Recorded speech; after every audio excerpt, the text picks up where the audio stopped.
This video explains the setup of an inflatable kite to help beginners with their lessons. First, establish the direction of the wind.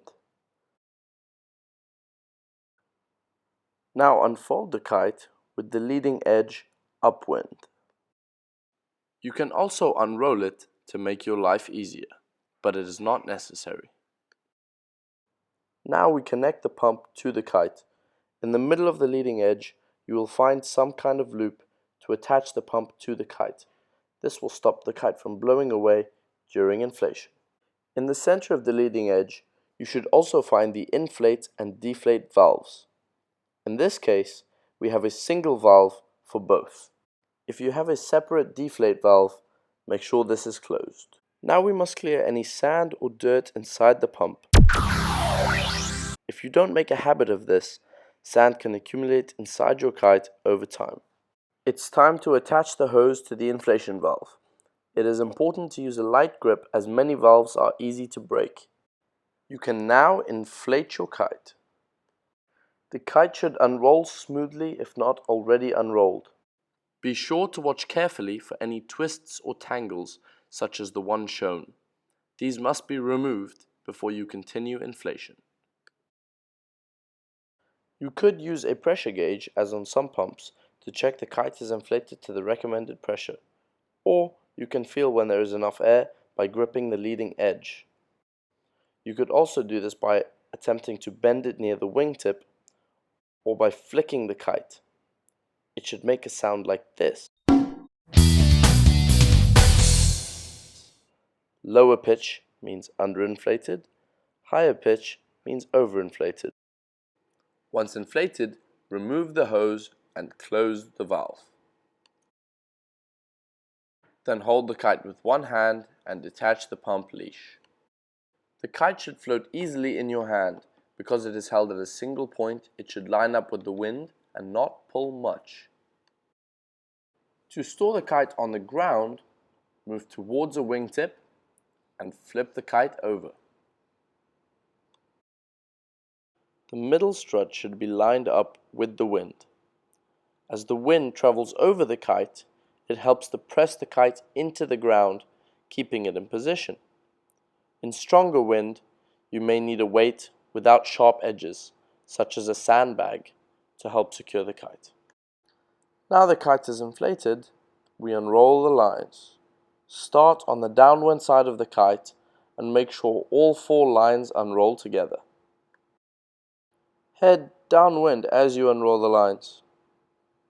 When all the lines are clear of the bar, you can walk a little further downwind to make sure the lines lay straight. This will help a lot later while separating the lines. Next, we need to place the bar on the ground correctly. As you probably already know, we fly the kite with the colored side of the bar on the left, when the wind is to our back. As we are setting up the kite from the downwind side, this will now mean that the colored side of the bar is on the right. However, to make your life easy, you can look at the bar as if you were flying the kite, and as usual, the bar will have the colored side on the left. Most bars also have a logo when the bar is the right side up, so as it will now be upside down, the logo will be face down in the sand. It's time to separate the lines.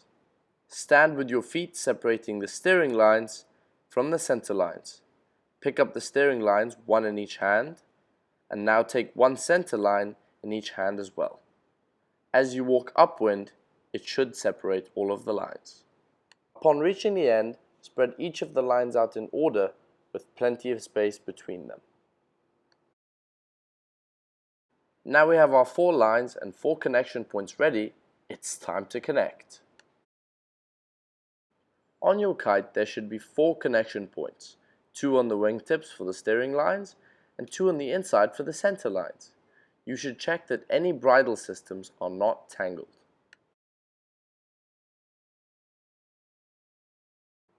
On one side you should find a loop, and on the opposite side you should find 1 or more knots.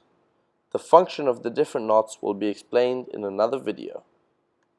To connect, we start with the loop and push the line immediately before the loop through the hole, like so. This makes a self-tightening noose, known as a lark's head. Slide the lark's head knot over the middle knot. Slide it closed and pull tightly to make sure it stays in position. The harder you pull, the tighter it should hold. Now connect the rest of the lines. Try to be systematic to avoid mistakes. Now the setup is complete, everything should be laid out as shown here.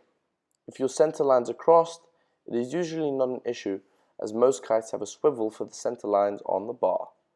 You should, however, make sure your steering lines are not crossed.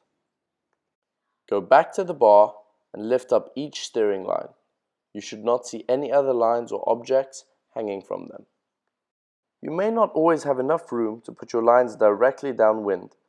You can put your lines at an angle as long as the bar ends up some distance downwind of the kite. A detailed explanation of the reasons behind this will be covered in another of our videos.